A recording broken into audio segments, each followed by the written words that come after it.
The topic for discussion is differentiation, also known as derivatives. So it is a mathematical concept which is used in economics, and it denotes the slope of a linear function. The slope of a function at a given point is the first derivative of a function at that point. The process of finding the first derivative is known as differentiation. Now we are going to start the discussion on differentiation from the first principle. So the first topic that we are going to do is differentiation from first principle.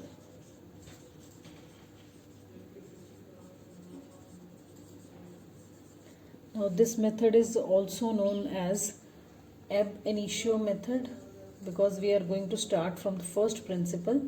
So it is known as ab initio method, or it is also known as delta method, or it is also known as differentiation from definition.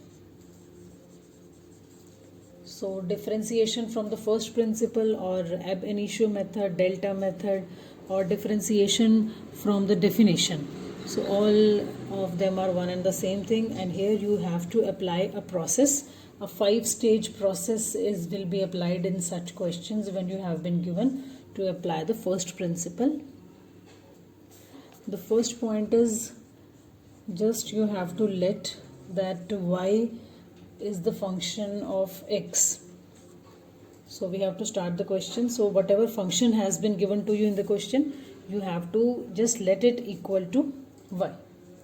Second is we will be adding the increment on both the sides. So here you have to keep in mind that this is the sign of increment, or we can use the sign of delta also as increment, and we are going to add the increment in both x as well as y. So if you have to show the increment of x, it will be like this, or we can say it will be delta x, and if we have to add the increment in y, that will be y or delta y. So first of all, you should know what is the increment. Increment is the difference from the last value and the new value. So now we will be adding the increment. The signs I have shown you. What are the signs of increment? So in y we will be adding the increment of y, and in x we will be adding the increment of x. We can write delta, or we can write this sign. Both are one and the same thing. But in y, increment of y will be added, and in x, increment of x will be added. Step number 3. Step number 3 is we have to subtract second minus 1, 2 from 1. So 1 from 2. So it will be 2 minus 1. So 2 minus 1. So we are going to subtract 1 from 2. Now step number 4 will be, so first we will let us see how the subtraction will be done in the third step. So when we will subtract third step, so it will be 2 minus 1 we have to do, 2 minus 1. So left side will be deducted from the left side, and right side will be deducted from the right side. So like this it will be shown. So this is how 2 minus 1 has been done. Left side from left side and right side from right side has been deducted. So coming to the step number 4. Now in step number 4, it says that we have to divide the both sides. Divide both sides by increment of x. So this is the step number 4. We have to divide both the sides. So now our first side was this. So here if we see, this will be deleted. So ultimately on the left hand side we will be left by increment of y. It will be divided by increment of x is equals to, on the right hand side exactly we cannot cancel anything. So function of x plus increment of x minus fx, it will be divided by increment of x. So this is how step number 4 will be calculated. Whatever the result of from the third step we have got, just divide it by increment of x on both the sides. Now fifth point is taking the limit. Now taking the limit is like we have to take a limit, we have to put increment of x as 0. So when you take increment of x as 0, so on the left hand side, when the increment is taken, ultimately this becomes differentiation dy upon dx. It is known as differentiation. Differentiation is d upon dx and differentiation of y has been taken. And on the right hand side you will be writing limit. Our limit is delta x, or increment of x has to be put equal to 0, and by this what we will do, fx plus delta x minus fx divided by delta x. So wherever this increment of x has been written, it is going to be 0. So you will see in the practical question how does this limit works and how we just calculate the values of differentiation. Let us see one practical example. So this is the practical question that has been given, and you have to differentiate it from the first principle. Now before proceeding with the first principle, I would like to tell you a simple procedure by which the differentiation is calculated.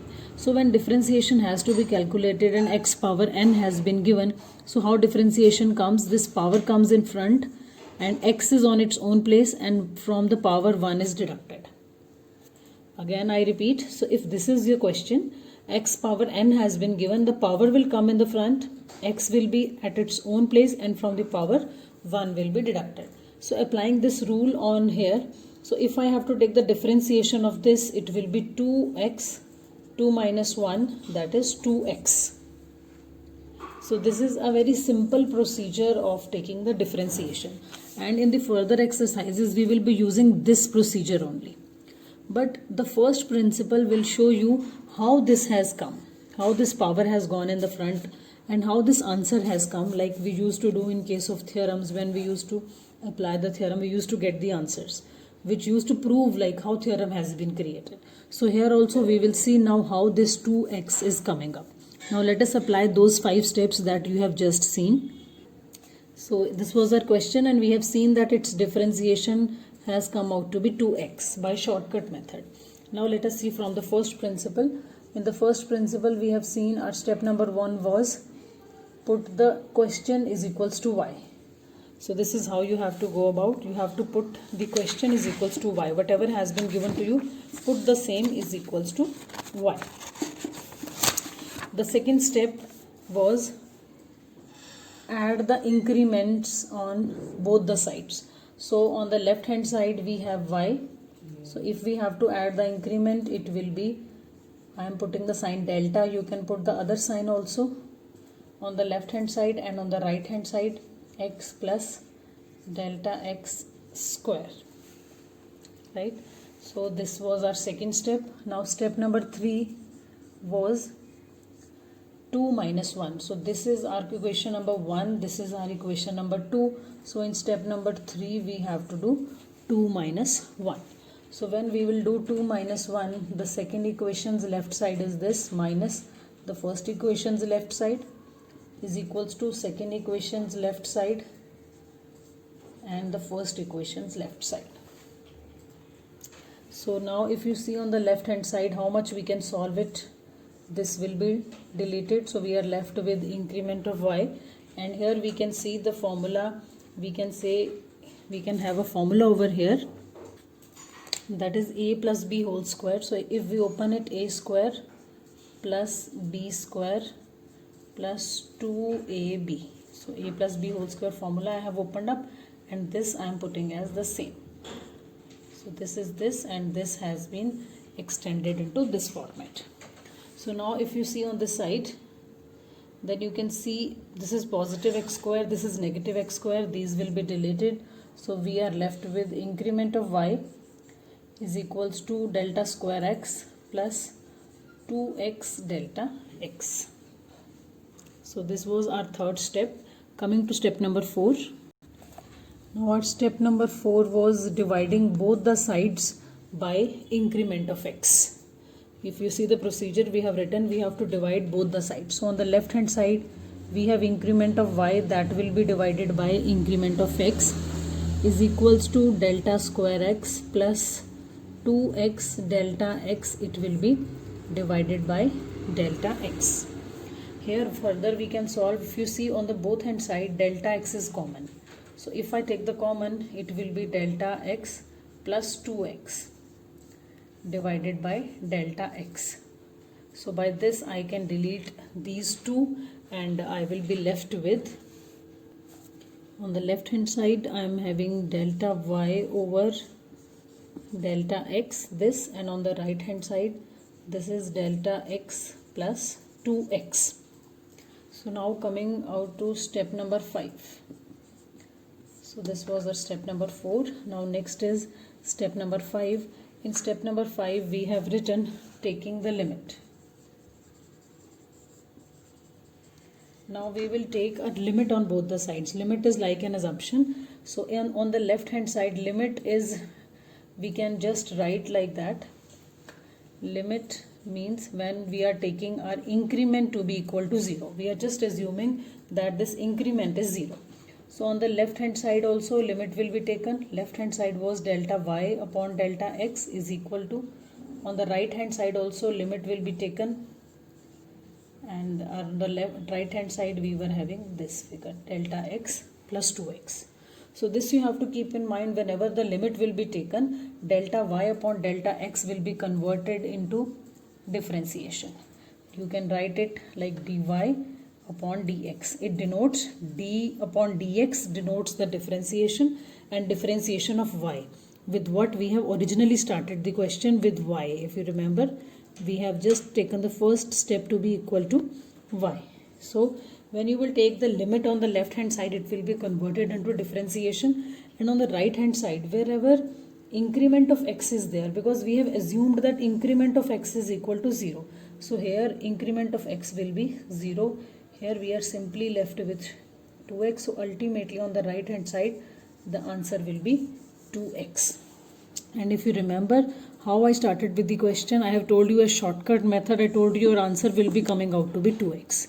But how this answer has come up, this we have seen in with the help of 5 steps. So this is the first principle, also known as Ab initio method or delta method.